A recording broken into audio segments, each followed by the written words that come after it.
On this episode of the Crackin Backs podcast, we're joined by one of the nation's top ACL experts, Dr. Trent Nessler. Ever wonder why the ACL is so prone to injury in sports? Dr. Nessler breaks down the critical role the ACL plays in knee stability and why biomechanics and neurology are the key in preventing these injuries, and how conditions like Achilles tendonitis and glute strains could be a warning sign. Whether you're an athlete, a coach, or just curious about your knees, this is an episode you need to protect your joints and keep you and your game strong. Trent, it's great to see you back on again, man. I know that any question we ask you is going to have some very involved and in-depth explanation. And so we really wanted to go into the ACL, the anterior cruciate ligament of the knee, which is one of the most injured parts of the knee. And we see so many of that. And I know that you have a ton of information because you're probably one of the top experts in the United States, man. So when it comes to this joint, we want to know more. So if you don't mind, let's talk about knee stability and what makes it so susceptible to injury in sports. Absolutely. And first of all, thank you guys for having me again, and to be able to share my passion for ACL prevention is awesome. So I'm excited to talk about this. Oh, very good. Love it. So hit it. Hit the ground running with okay. I apologize. All right. So that's all right. So ACL, obviously there's a lot of ACL injuries in the US. We have over 250,000 ACL injuries every single year. 250,000. The sad part of that is that if you look at the primary injury and you look at the downstream injuries that result from that, 79% have osteoarthritis in 12 years. The re-injury rate's around 27%. If you add up all of that, that's a $5 billion healthcare cost on an annual basis. $5 billion. And one of the things that always amazes me about this is that this has not been labeled an epidemic. If this were anything else outside of sports, this would be listed as an epidemic. And sadly, a lot of this is happening in young athletes. When you start to look at the stats around osteoarthritis, for example, 79% have osteoarthritis in 12 years. That's amazing, because if you take a 10, 15-year-old kid, and go out 12 years and they're already starting to develop osteoarthritis, that's a lifelong impacting injury. And so that's part of what's been my mission, is to really try to impact that in a meaningful way. There's a lot of different reasons for ACL injuries. There's, the majority of ACL injuries, 75 to 80% of those are non-contact in orientation, meaning that there is no contact that's actually causing the injury itself. So knowing that, it would make me think that there are ways that we can actually impact that. And that's really what we're trying to do here at the Athlete Lab, but also across the country, in really trying to impact athletes in a meaningful way that helps them to mitigate their risk. There's certain things that I'm not going to be able to do. For example, females are 3 to 8 times more likely to have an ACL injury than a male athlete. Why is that? Well, number one, their femoral notch is narrower, their ACL is smaller, their Q angle from their hips to their femur, the quadriceps angle is greater in a female athlete. There's hormonal things that go into that, et cetera. All of that stuff, I'm not going to be able to change that. Heck, if I could change the hormones, I would have done that with my daughter a long time ago, but you can't, right? So you have to look at the other factors that are impacted. And number one of the main things that we look at is what is called dynamic valgus.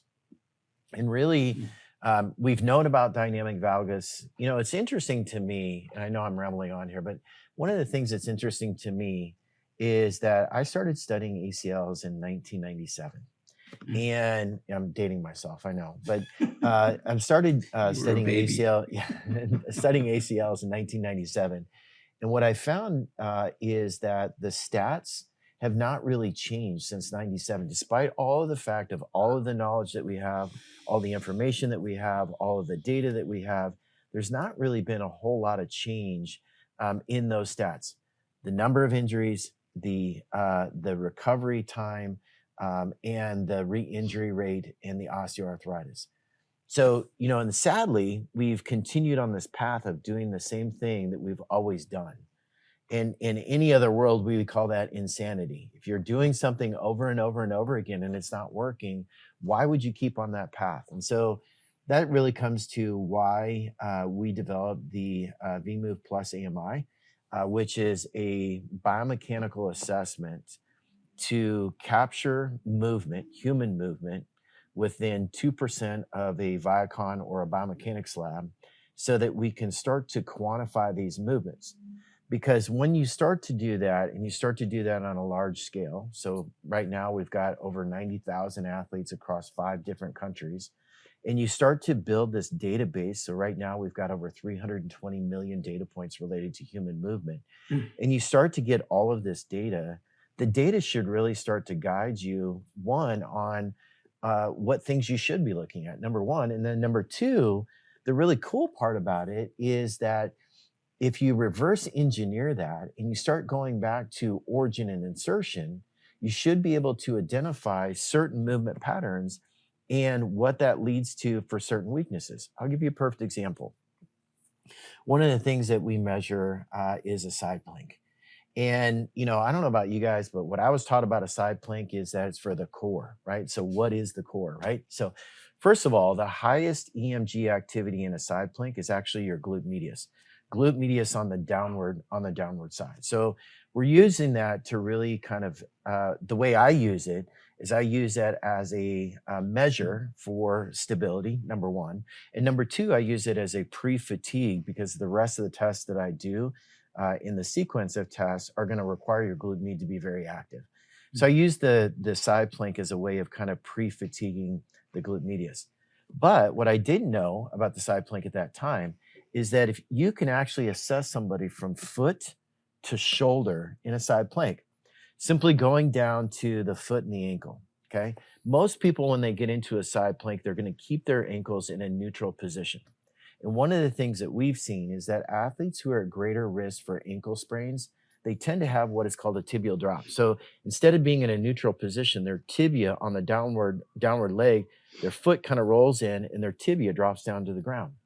So if you reverse engineer that, that's more perineals and anterior tib that keeps you in that neutral position. So what we found is that if someone's demonstrating a tibial drop, they're 3 times more likely to have an ankle injury, especially if they're a basketball player. And that can guide us into some specific ankle strengthening that we can do to help stabilize that ankle. Then we move forward up to the hip. Up to the hip, we're looking at your pelvis. Are you able to control lateral side bending? Because that's going to be more glute medius. If your hips raise up or your hips drop down, that gives us some indication for glute medius. If your pelvis rotates backwards, that's more transverse abdominis. If it rolls forward, that's more quadratus lumborum. Then we move all up to the shoulder. So on the downward arm that you're sitting on, your serratus anterior and your rhomboid have to be super strong.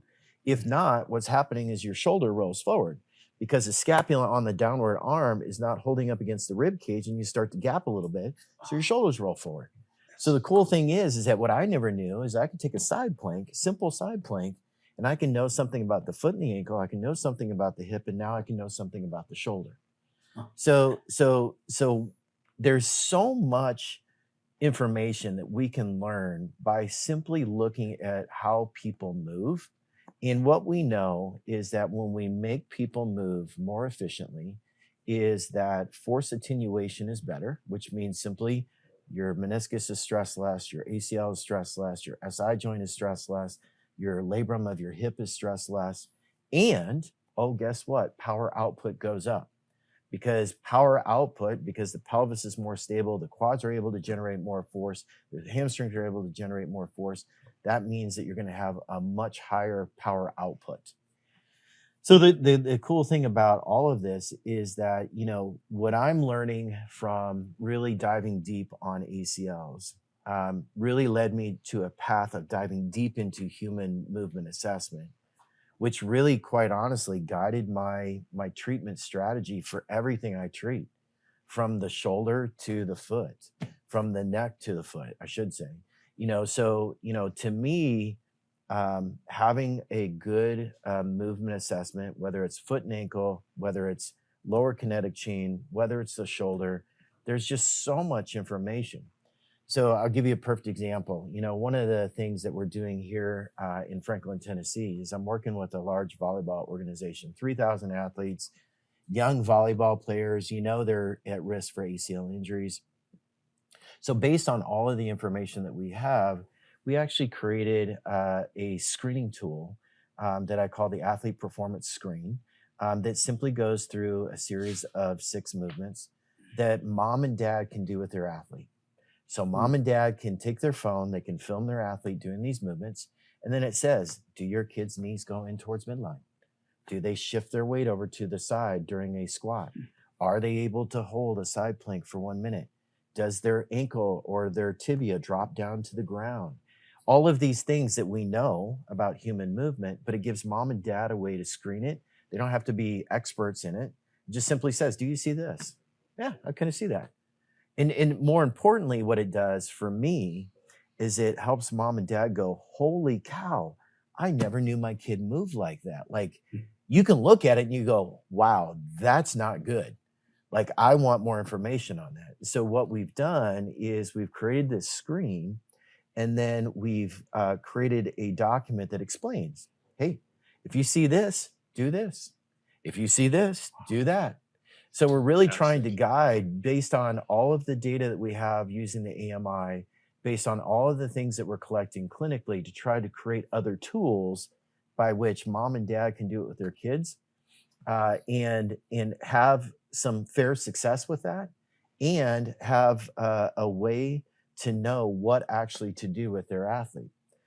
Interesting part of that is just a couple of weeks ago, I was presenting at this large fire conference. And so we did the exact same thing. One of the hard parts in firefighters is a lot of the musculoskeletal injuries come down to very similar movement patterns that we see in athletes. These same movement patterns, they don't stop just because you're a firefighter. They don't stop just because you're a police officer. They don't stop just because you're special forces. These movement patterns really apply to anyone who's doing especially single limb stuff. So if you're running, you're going up a flight of stairs, you're jumping over a barrier, whatever that may be, is that if your movement patterns are inefficient, then you're going to be more susceptible to injury. So we took that athlete performance screen and made it the tactical performance screen. Now, firefighters can also go into the firehouse, take a camera, film themselves doing it, and get valuable information about, like, hey, this is how I'm moving. I see it. I can definitely see it on video. And here's 3 things I need to do to help to address that. A lot of people ask, what keeps us going during these long recording sessions? And the truth, it's all about the coffee. Stark roast to be exact. Seriously, this stuff is the perfect fuel to get us through every episode. And it's bold, it's smooth, and it's exactly what we need, whether we're cracking jokes or diving deep with a guest. Stark roast keeps me sharp, keeps me focused. It's the fuel behind every great conversation that we have here. Whether it's early in the morning or late at night, Stark roast is there to keep us energized and ready to roll.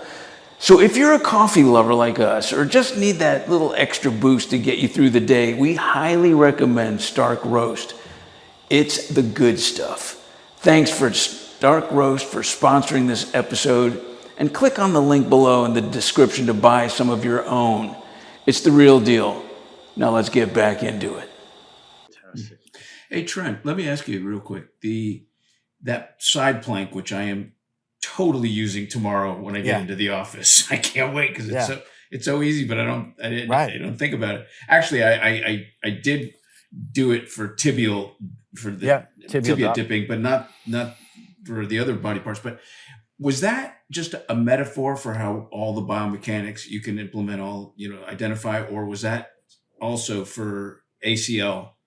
Originally, funny story about how I came across that. Okay. A number of years ago, I got recruited to Nashville, Tennessee, and I was working on this ACL project back then. And I was working with a colleague who was a a Division I basketball player back in the day. And she offered to take me up to meet her basketball coach. I'm like, all right, that sounds cool. Let's go meet your basketball coach. So we drive up to Knoxville, Tennessee, having absolutely no clue about female basketball, nor who I was about to meet. So we go in and I met with Pat Summitt. And so, yeah, the Pat Summitt. So I met with Pat Summitt. Tiffany Woosley was the person that I was the colleague of mine who happened to be also an NBA or a WNBA player who I didn't know at the time. I just knew her as Tiffany. So we go there and we meet with Pat Summitt. And one of the things that she was telling me is that she used planks and side planks as a part of her recruitment tool for her basketball players. Because what she had figured out is that athletes who could not perform a plank and a side plank for 1 minute period of time as a new recruit, they got injured more as a basketball player. So here is a top level coach. And this was back in like 2005, 2006 area. Here's an elite level basketball coach who's figured out something about movement that we still don't really use today. So do I use it for ACL? Originally, it was designed as a part of my assessment to assess ACL risk. What I found is that quite honestly, when you address all of the movement patterns that we see, we reduce all musculoskeletal injuries by over 58%. All. So from the foot all the way up to the shoulder. Matter of fact, there's some really good studies by Deal, American Journal of Sports Medicine, that showed that a Major League Baseball player who performs a single leg squat, who demonstrates a dynamic valgus during a single leg squat, is more likely to tear their labrum in their shoulder than a baseball player who does not. So, and again, if you think about how the pelvis, specifically the pelvic stability, and the impact pelvic stability has on lumbar spine and thoracic and cervical stability, and how lack of stability there, so you're generating this massive force, right, from your quads and your hamstrings for a pitch, and if that is lost as it comes across the core, what ends up happening is you make it up at the shoulder. And when you make it up at the shoulder, that means that you're putting more stress on the UCL, on the collateral ligament, as well as the labrum of the shoulder. Outstanding. Right? Yeah, right. And the sad part of that is that research has been out there for almost 10 years. Wow. You know, and still today, we don't address these things in that way. But, you know, again, and thank you guys for having me on, because that's a part of my mission, is to get this information out there. You know, and a part of my, you know, it's part of the reason that I made the athlete performance screen, because not everybody can have an AMI. But everybody can benefit from the information from the AMI. And if you can provide parents with an easy tool, especially for those kids that are going into basketball and volleyball in those high-risk sports, who are going through these massive growth spurts, right? And parents start to see those movement patterns. It's like, wow, I had no idea. Like, who wouldn't, if your kid's doing a single leg squat and you see this massive dynamic valgus, who wouldn't go, huh? That doesn't look right, like right? And then you're going to want to address it. Hey, Trent, have you made this screen available to everybody, or is it? I mean, how does another practitioner listening going, well, God, I want to use that screen? How does that work? Yeah, what they can do is they can email me at info@theathletelab.org, and I'm happy to send it. It's free. Oh. You know, my goal awesome. is again, you know, it's I'm a firm believer in that you do good and good will come. I agree. You know, and I'm not about monetizing everything. What I am about is learning and helping to spread the greater good. So if anybody wants it, just simply email me. You can reach out to me on Instagram. I'm happy to send it to you. It's a simple PDF. Just, you know, give me credit. If you go and you post it somewhere or whatever, just tag me on it. Let people know where you got it from. Because that to me is the most important part. In order to address ACLs, 250,000 a year. In order to address ACLs, we got to get it out of the clinic. Yeah. We cannot simply do this in the clinic, because we will only be addressing those that are injured. So we got to get it out there. We got to get better information out there on a larger scale. Well, Hey, thank you for Trent, that. thank you very much. Trent, Yeah. do you think there are a lot of unnecessary ACL surgeries done? Unnecessary. I don't believe that's a major issue. At least the market that I'm in. Yeah. There are some questionable ACL surgeries. I will say that. Not that they didn't need to be done, but that they maybe weren't done by the right person. That being said, there's a lot of good research coming out of Australia because they have socialized medicine there, and they have copers and non-copers, right? So they have research that looks at people who've had an ACL reconstruction and those who've not had an ACL reconstruction, and what they found in that environment is that sometimes the ones who don't have ACL surgery actually perform as well as those who've had ACL surgery. Now, the problem with comparing that research to US is that it's a socialized medicine environment. So what people don't understand is that if you tear your ACL, you're not getting an MRI for 9 months. Yeah. Because you're in a socialized medicine environment. So what does that mean? That means you have 9 months of PT. Yeah.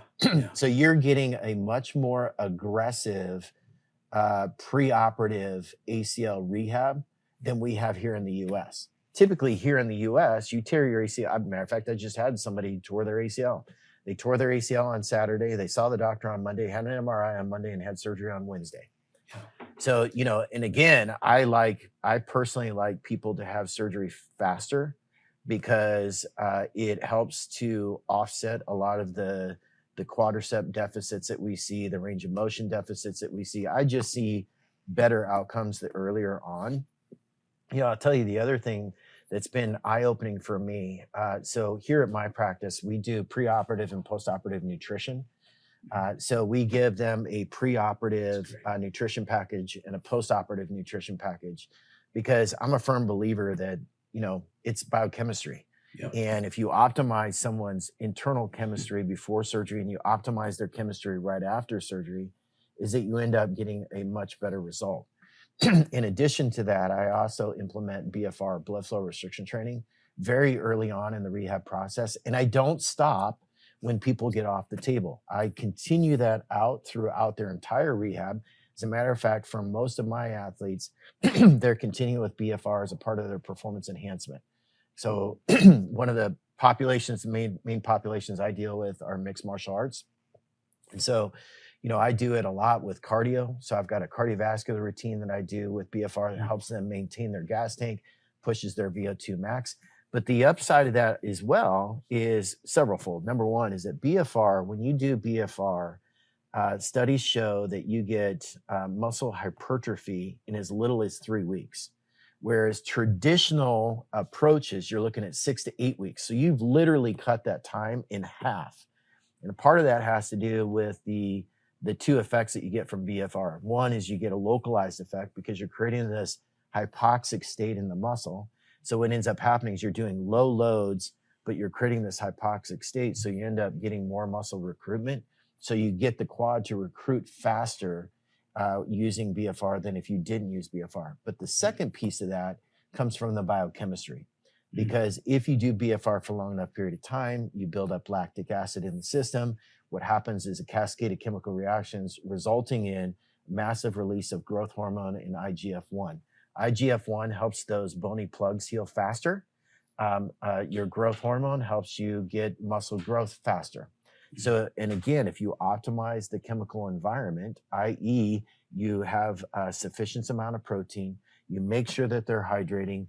I actually add creatine monohydrate to the equation to help draw that water into the cell to help that protein synthesis occur at a faster rate. Other things I throw at it, red light. So we actually have a red light therapy bed here. I throw that at it as well. Why do I throw red light at it? Because red light, what that does is it causes your mitochondria to turn over protein synthesis at a faster pace. So now I'm doing BFR, which causes protein synthesis, which causes the soft tissue repair at a faster pace. I'm increasing the chemical environment, and I'm throwing on another thing that also helps to enhance the recovery process. all of that science has been out there for a long time. The sad part is it's been out there for a really long time, and we've just not been leveraging it like we should, I think, like we should, to optimize outcomes and to, quite honestly, shorten the episode of care. I firmly believe you do all that and you get a shorter episode of care. People get back faster. They get back doing life things that they want to do, and they're moving better. You're one of few that understands pre and post-op nutrition and how vital it is to healing and reducing, the comorbidities that go along with a failed surgery. Right. We interviewed a orthopedic surgeon. Do you remember Jeff Cantor, who was all about prehab and nutrition before a major spine surgery? But I want to also ask about the understanding. Well, sometimes a good PT, a good physical therapy for ACL sprain, that would have typically gone to surgery. There's some published research out there that shows a good round of PT can allow for good recovery and avoid the surgery. Yeah, absolutely, for sure. And the key, I think, there is a strain. If I have a rupture, what I worry about is the long-term effects of tibial translation at the knee. And especially if you've got an athlete who is, if you look at the research, most athletes who have an ACL reconstruction typically only stay in their sport about 2 years. So they typically only stay in the sport for about 2 years after that injury. That being said, there's also, with that a big downstream effect on overall health. They tend to still eat like an athlete, but not exercise like an athlete. So there's that whole complication. But for me, what I've seen in the research and what I've seen clinically is that if you've got an athlete who's continuing on in their sport and they have a rupture, I always encourage them to go ahead and have it, because I'm concerned, because cartilage is strong in compression. It's very weak in shear. And when you get that anterior translation of the tibia on the femur, you're just shearing away that articular cartilage. And I'm a firm believer that is part of what adds to the 79% that have osteoarthritis in 12 years, because we've not addressed.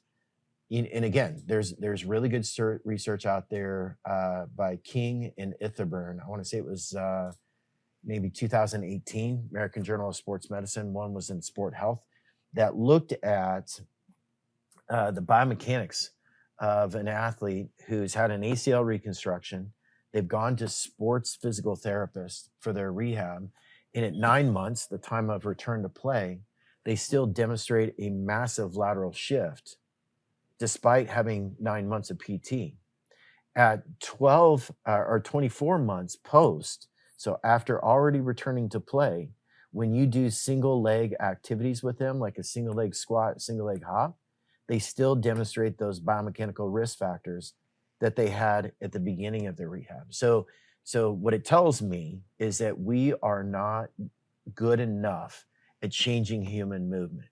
And that's why things like what we're doing with the EMI and the information in the knowledge that we're gaining about how to truly change human movement is extremely useful, because then that athlete who's strained their ACL, hopefully we're correcting their movement patterns so that they, number one, don't need surgery and don't ever rupture eventually.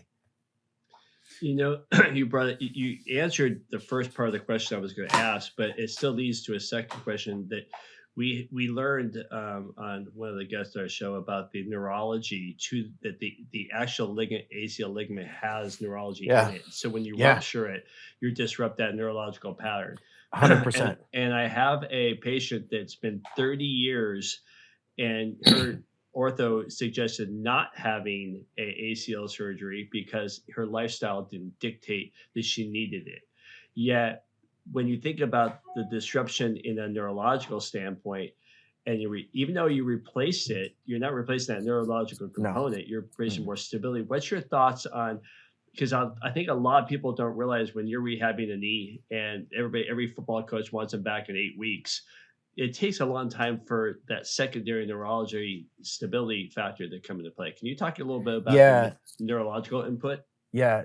So there's some really good studies with functional MRI that shows that after an ACL injury, that you actually have changes in the higher centers of the brain.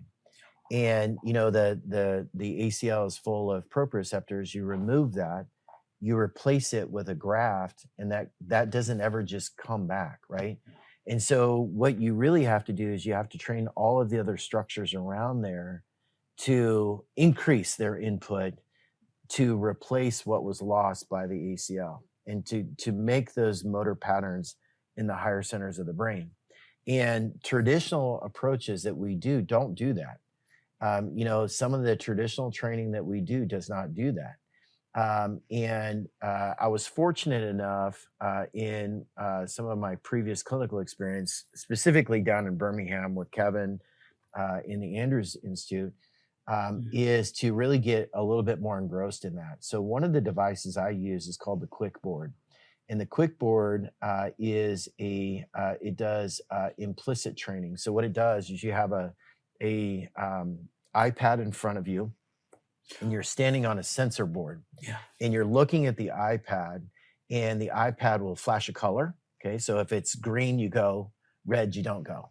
So you have to first have that interpretation. And then the second thing that it does is that it will light up one of the circles on the sensor board that you're standing on. And without looking, that's the key, is you're not looking, is you reach and you touch. And so what it does is it actually measures your ability to interpret that information. How long does it take you to interpret that information? And what is the speed at which you're able to respond, so your reaction time, and what is the accuracy of your response? The beauty of that is that's a part of like the return to sport protocol I do. I do actually do that neurocognitive test.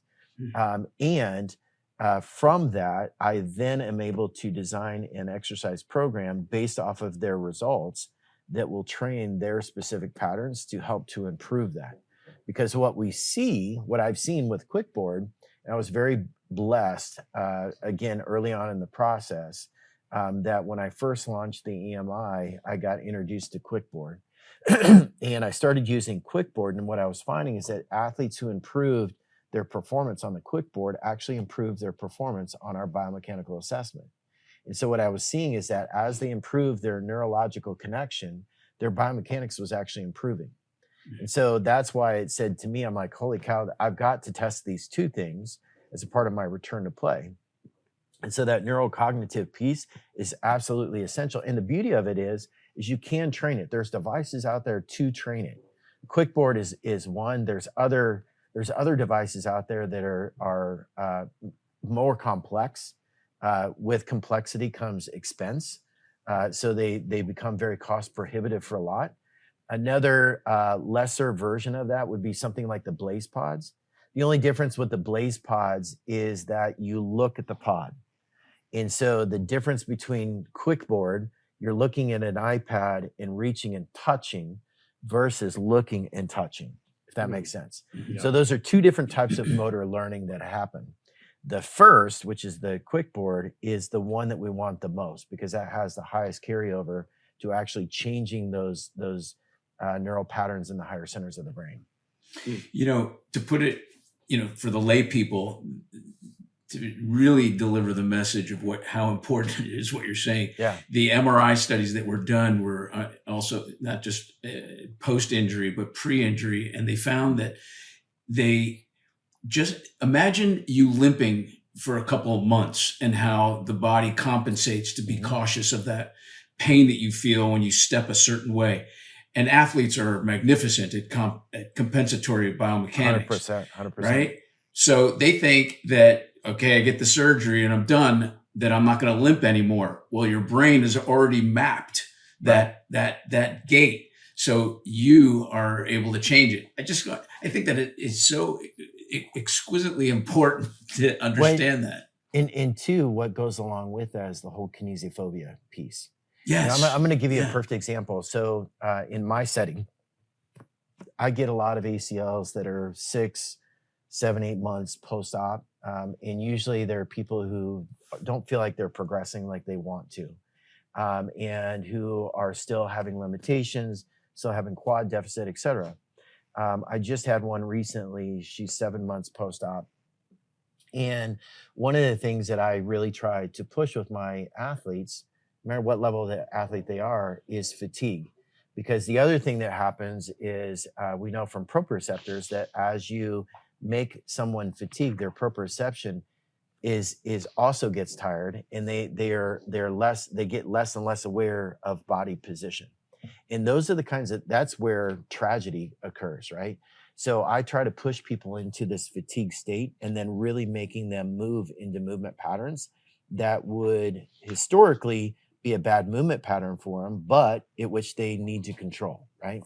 So to give you an idea of kinesiophobia, so I had done a TSK 11, Tampa Scale for Kinesiophobia 11 form with this particular person. And she scored like a 17. 19 is like the major cutoff for me. She scored a 17, but I put her into this fatigue state, and we were tired in her workout. And then I had her in a squatting position and just lunging at a diagonal. So down in a squat and lunging in kind of a diagonal fashion, which tends to make people move into that dynamic valgus position. She broke down crying.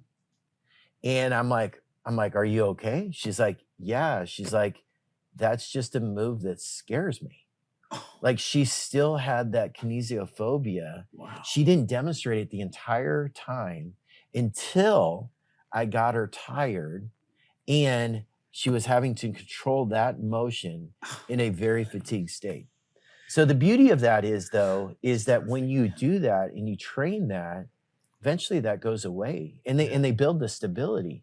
So, you know, it to me, the two go hand in hand. You got to do them together as you go through the process. And, you know, again, just staying on top of the research of we know that movement patterns change when you're tired. Yeah. So that's why I love BFR, because I use BFR in addition to quad strength, in addition to all the hormone things that happen. I also use BFR to really put somebody in a very, very fatigued state, so that I can then make them really, really concentrate on controlling those movement patterns. I have a question that is probably one of the biggest challenges that I would be remiss if we didn't address it. And that is how often we get patients that are post-op that do not have full extension because of scar tissue. That's a tragedy. Yeah. That's a tragedy. And what I'll say is that number one is I'm working on motion day one. Extension is absolutely critical. You know, and for those that struggle, especially in the initial phases with getting full extension, I use a lot of the work, original work by a guy by the name of Paul Lesteo. He's a researcher out of the University of Salt Lake. And Paul had done a lot of research with what's called TERT, total in-range time. And so what he found is that when you take a tissue and you place it in a lengthened state, low load over a long period of time, is that you get greater plastic changes in that tissue. So Paul happened to be a professor of mine when I was in PT school. And so I was really introduced to this concept of TERT at a very young clinical age.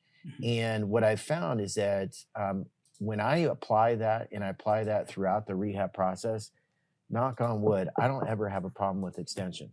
So the first thing is getting that full extension. The second thing is getting that full quad recruitment, because the other piece of that is that the quad deficit that is there prevents them from constantly moving their knee into full extension. So once you have the extension, you have to have the strength to get you into that full extension all the time. And that's where BFR comes into play, because BFR, you can do, again, low loads. Typically, I'm starting BFR. Don't quote me on this, anybody. So I usually start BFR, usually day 2 or day 3 post-op. And the reason that I do that is that as long as somebody is free for exercise, they're free for BFR. So I will do it with neuromuscular stim. I do quad sets with BFR. I do leg raises with BFR. I do short arc quads with BFR. I do long arc quads with BFR. Because I really want to push that quad to get full strength through full range of motion, especially that last 30 degrees of extension. Because typically that's what happens is the quad shuts down and it's really weak that last 30 degrees of extension. So really pushing that last 30 degrees of extension, again, with low loads. So I'm able to do very low load, maybe even body weight, right?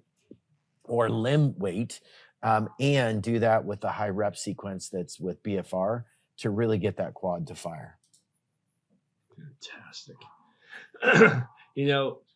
That's just fantastic. We're seeing a lot of, I know you see it on TV, but you're seeing a lot of Achilles tendonitis and glute strains. And it seems like I'm seeing more of those than I've seen in a lot of stuff. Aren't those also could be underlying issues that will lead to an ACL? Absolutely. One of the things I don't think that we, so the movement piece of what I do has taught me a lot. It's taught me a lot about eccentric strength. I don't think we do enough eccentric strengthening. A lot of the Achilles issues, a lot of the hamstring issues that we see could be addressed by incorporating in some good eccentric strengthening. The other piece of that the movement piece has really shown me is the importance of rotational strength. So rotational strength is really, quite honestly, one of the things that has been an aha moment for me over the last probably like 5 or 6 years, because of what I'm seeing that when I address rotational strength, that I see that the pelvic stability is much, much better, and especially when it comes to single limb. So there's 3 movements that I look for at the pelvis. Number 1, if this is the stance leg and this pelvis falls down, that's a Trendelenburg. Number 2 is when they lean this way, that's a retro-Trendelenburg. So they're shortening the glute med over here. Here in this condition, the glute med is weak and lengthening. In this condition, the glute med is weak and they're shortening it. And then the third is that they drop and they rotate, because they are failing through the full range of motion of the glute. So that the corkscrew is what I call it. The corkscrew is, to me, the more severe of the 3. And so in a closed kinetic chain, the glute helps the pelvis stay stable this way, but also in rotation. So when you add rotational strength, especially in single limb, you actually get a lot better glute firing going on in the limb. And more importantly, so one of the things that I've seen, so if this is the stance leg again, when the body leans this way, what happens to the center of mass? The center of mass turns this way. So when they land on that limb and their center of mass is over here, the force vector actually drives their knee into an even greater dynamic valgus. So what I see is that athletes that land like this and that force vector goes that way, is their dynamic valgus is greater and the speed of dynamic valgus is greater. Jeez. I was going to ask you earlier about the mechanics of why you said that earlier. Yeah. And thank you for explaining that. That's fascinating. Go ahead, Terry. When you see that, besides the side plank and the one-legged squat, what are some of your favorite exercises to start correcting that? I use a device that I was recently introduced to called the Kaizen Vector. It's a portable device. We're actually going to be using it at the Pro Sport Cairo conference. It's a portable device. It's got a bunch of therotubing inside of it. It goes from 25 pounds up to 110 pounds of resistance. It's mobile. You can use it everywhere. One of the reasons I first started using it is it has a torso strap. It's a long strap that you basically take your arm through and you wrap around into it, and then you hook it up to the resistance. And so what the torso strap does is it rotates your body like this, okay? So the fascinating thing about this device, I could go off for hours on this thing because I love it. The fascinating thing about it is now I can do rotational strength with single leg squat. I can do it with a single leg lunge. I can do it with a side lunge, all of that because the torso strap is constantly pulling you in this direction. So that's one that I use a lot. Another one that I use is just resisting rotation as you go through these certain things. I like the rotational strap a little bit better because it's more dynamic to me, because I can do so much more with it. But the other thing about that, so one of the issues I'm seeing in my mixed martial artists that puts them at greater risk for back pain as well as knee pain is a lack of hip mobility. Because we are so many times we're either kicking or we're grappling on the ground and we're trying to create space and things like that. If you don't have good hip mobility, the way you're going to create space is you go into lumbar flexion. So it's going to create a lot of stress on your lumbar spine, right? And so one of the things that is we all do is mulligan techniques. You put a belt around somebody's thigh, you put it around your waist, you sit back, you distract their hip, and you take them through mobility exercise for the hip. It's one of the things I would always do for hip mobility. Well, historically, I couldn't do that with patients or have them do that at home. But now with this device, what I actually do is I hook them up to the device, and it's got a strap that goes right around up high on your hip. So it will actually provide about 40 pounds of distraction to the hip while I take them through hip mobility exercises. So I'm basically able to do mulligan techniques for hip mobility and give them a home exercise program to do it with. The other thing that I like for the rotational strap is, as we know, a lot of times I have a stiff shoulder. One of the things I might do is contract, relax. So I take them up into some range of motion. I have them contract against me and then relax, and I'm able to take them into greater range of motion. So with the one of the other things I see in martial artists is a lack of lumbar and thoracic mobility. So one of the things I do is I take that rotational strap, put it around them, and then I have them on all fours, and I have them do a movement where they're on all fours and they're taking this elbow towards the left knee. So I'm diving down like this, and as I'm doing that, what's happening is I'm getting resistance from the band. So I'm contracting into it really hard, and then I relax, and it pulls me into this new range. And then I contract really hard, and then I relax, and it pulls me into this new range. So it's basically contract, relax for lumbar and thoracic mobility. So are you sending the patient home with this device? Are they buying it or what? Sometimes I have them buy it. Sometimes I've got several units here. Sometimes I'll lend it to them. It depends on the athlete. I've got a lot of athletes that travel.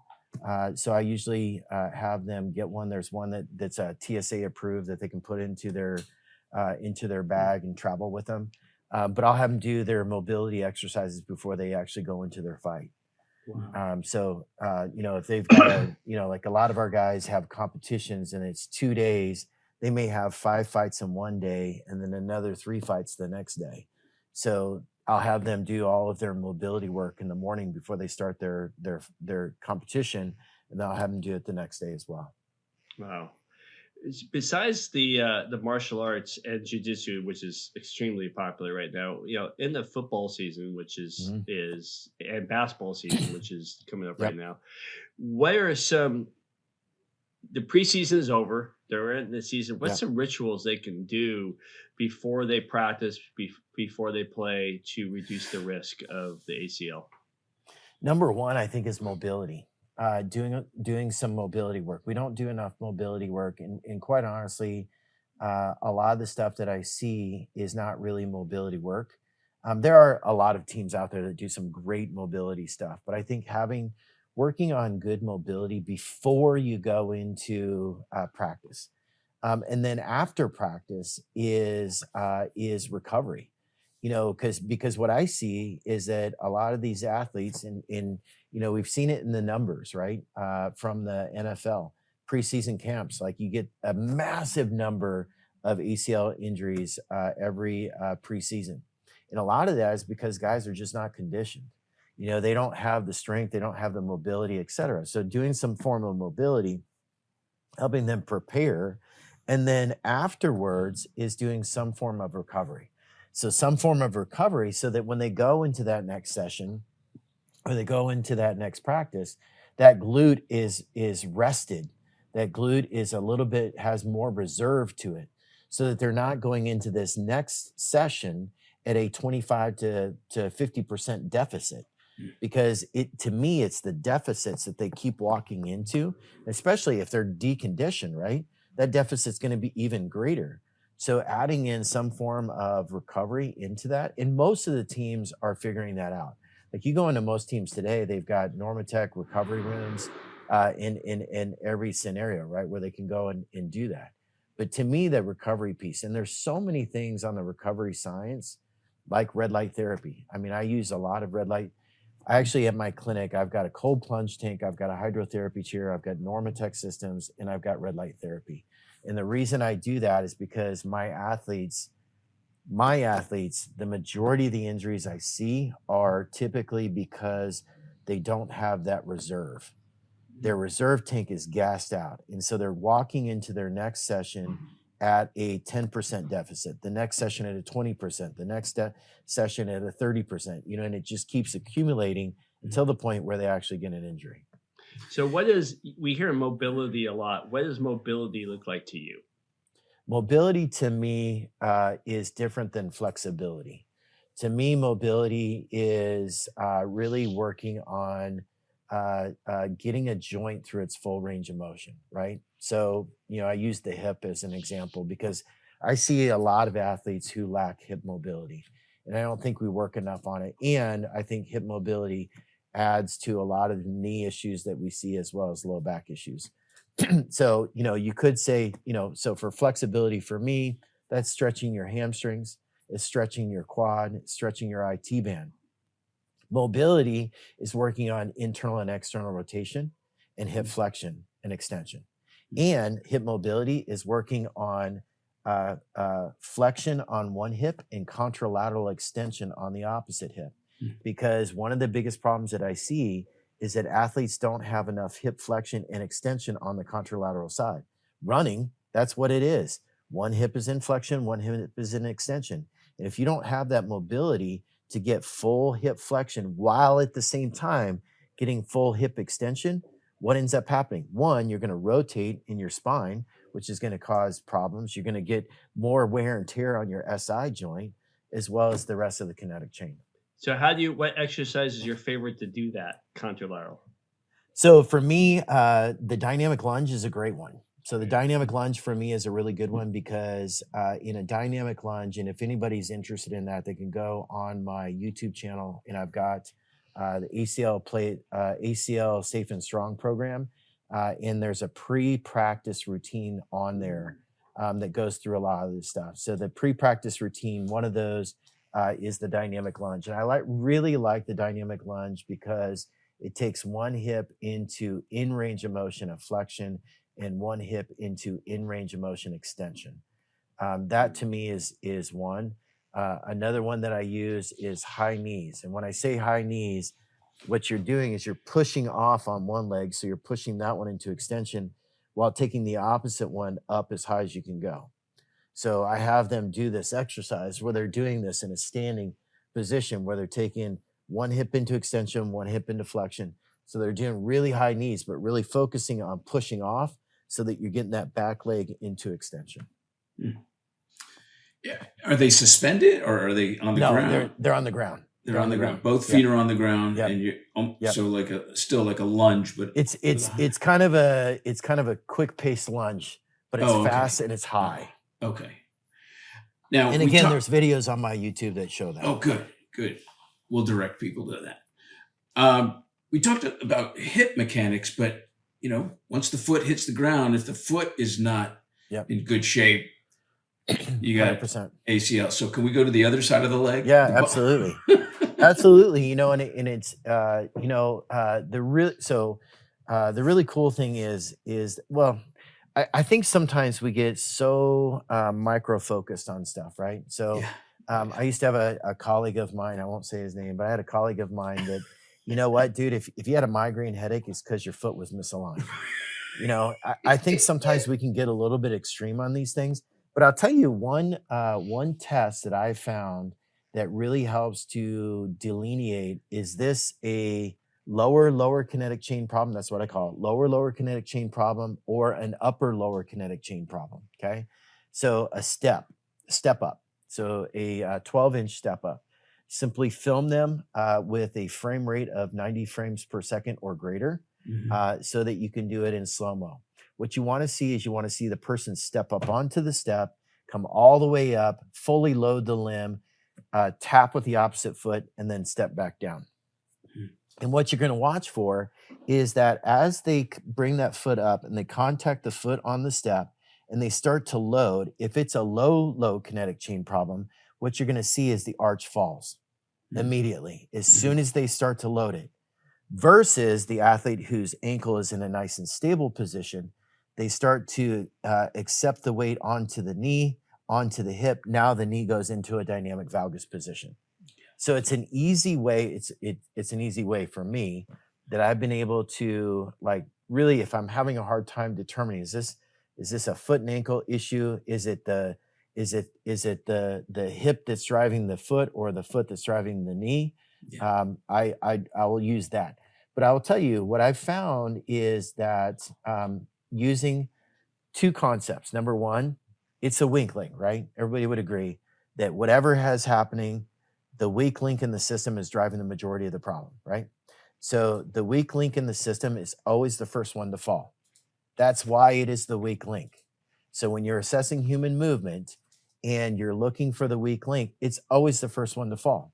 Second is it's typically the one with the largest deviation. That's why it's the weak link. If it was stable and strong, it wouldn't move, right? It wouldn't be the weak link.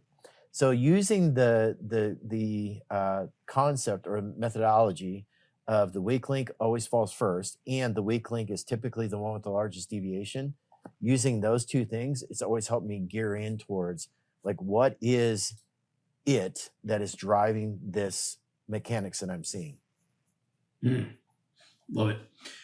I think at this moment, we are going to go into the rapid fire questions, our favorite part of the whole program. And I know you're quick on your feet. So if you're ready for number one, Trent. Let's go. All right. Given your love for Brazilian Jiu-Jitsu, what is the most fundamental lesson the Japanese taught the Brazilians when they first introduced the art to them?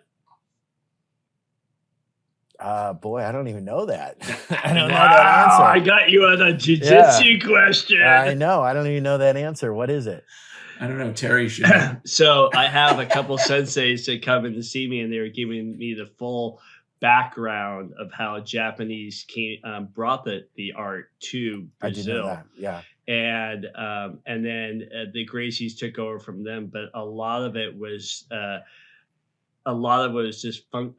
just the street and the culture of Japan mixing with the culture, a little bit of the relaxedness of Brazil. And I wanted to get more the fact that the history of Gracie and the history of jiu-jitsu is fascinating when you hear, because everybody doesn't realize it came from Japan, and how it changed from kendo. Yeah, I did know it came from Japan, and it was a hand-to-hand combat. Yeah. If any of the listeners ever want to get into the history of it, Robert Drysdale wrote a fascinating book called The Evolution of Brazilian Jiu-Jitsu. And it talks about how the Gracies brought it from Japan, and then made these circuses, which were basically like fight clubs, where they would bring martial artists from all over the world to compete against jiu-jitsu guys, so that they could constantly be upgrading their sport and upgrading their knowledge and upgrading their techniques to defeat whatever it was that defeated them. Which was fascinating, but what I even learned is the Japanese guys who taught the Gracies in Brazil. I mean, to even go back further than the Gracies to how they got introduced to it, it's fascinating how the Gracies who were from Brazil they got more information from Japan, and how that mixed, because everybody thinks of Japan as the kendo and those type of arts, and jiu-jitsu is Brazilian, but it's actually a Japanese art. So it was very fascinating. So sorry for that. I wanted to give as a side note, in most jiu-jitsu schools, they have a picture of the Gracies, and they have a picture of the original sensei from Japan. Which in is most schools. Yeah. the sensei I'm talking about, they just filmed. And then a friend of ours who's been on the show is Michael Kroger, and he just filmed a podcast in Gracie's original house. Oh wow! A guy bought it and is turning it back to the original house, and it was pretty cool. So That's anyway, awesome. sorry. Back to the rapid fire questions, and I'm glad that I'm not asking Terry these questions. All right, question number 2 is, based on how we love you, Trent. You're very real, very authentic, very sincere. This is a personal question. It's about your special needs child. Your child sees the world differently, which can bring joys and challenges and all that. But besides patience, what gift have you learned from your child that you may not have learned otherwise? Love in all things. She is, you might have seen today, I posted on Instagram a late post for Daughter's Day. But she just has such joy for all things, simple things in life, and it's really, as challenging as it's been, her mission by God is to bring joy to people. That's what she does. I get so messed up with father and kid stuff, man. But thank you for sharing that. All right, I'm moving on to number 3. What is your favorite family downtime activity? My favorite family downtime activity, well, we've gotten a new one, but mostly hiking. My wife loves the outdoors, loves to hike, love to go out there, just to be out into nature. My wife and I grew up or lived for a long time in Flagstaff, so we love the outdoors. Our recent one is we're doing Saturday nights with my son and going through all the historic scary movies. Really? Yeah. That's great. It's been awesome. It's fun. Yeah. Scary movies. Only scary movies. Yeah, only scary movies. I hate just in time for Halloween. Right. My wife is a huge Halloween fan. Oh. We have a Halloween tree in my house already. No. Oh my God. Yeah. I didn't know there was such a thing. I'll take a picture of it. Yeah. Love that. Yeah. All right. Question number 4. And again, this is a personal one, and I know how authentic you are, and it's what do you want to be remembered for? What do I want to be remembered for? Absolutely. Contributing to helping to prevent or mitigate risk for ACL injuries. I want to touch. My goal has always been to touch millions of lives across the world with something that I've learned. Oh, that's great, man. Great mission. Got it narrowed down, something real laser beam. That's beautiful. And I know you'll do it because that's how you are. So question number 5 and the last one before we wrap up. What is one exercise every athlete should do every day? Single leg squat. I was afraid you were going to say that. I thought he was going to say side plank. Single leg squat, because it is the number one movement for prediction of ACL risk, lower kinetic chain risk. So I think doing a good single leg squat with good control. Squat itself has been shown in the elderly to reduce the risk for falls. And improve longevity. A single leg squat takes that up a notch. Oh yeah, Trent. You're a rare breed, man. Really, you're just such a cool guy with a lot of knowledge up here, and I want to thank you for sharing. And thank you guys so much for having me. me. I really appreciate everything you got going on. Absolutely. You're the best, man. Awesome. Do I see you guys next week? You will see me next week. All right, I'll see you guys next week. All right, buddy. Thank you for listening to today's episode of the Crackin Backs podcast. We hope you enjoyed it. Make sure you follow us on Instagram at Crackin Backs Podcast. Catch new episodes every Monday. See you next time.